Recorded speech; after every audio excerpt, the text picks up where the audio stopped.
俾啲聲人再聽下先。都差唔多，都差唔多。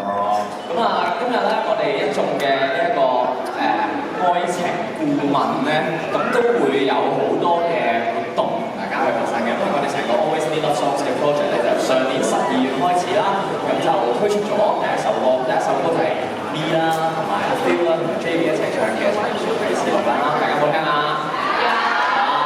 跟住我哋咧連帶落嚟咧，就喺最近前日先出完嘅最新嘅歌曲《大丈夫日記》啦。咁我哋成個 project 咧，就成個 album 咧已經擺咗上去串流平台㗎咯喎。OK， 大家都要 Spotify 嗰度聽喎。OK， 咁啊，我哋哇好多首歌喎。咁我哋今日咧就逐一同大家去唱翻晒出嚟嘅。咁今日真係勁多啊，係啦。好啦，咁啊嚟到今日呢個愛情事務所嘅壓軸活動咧，今日咧我哋有個主題就叫做情歌音樂派對，就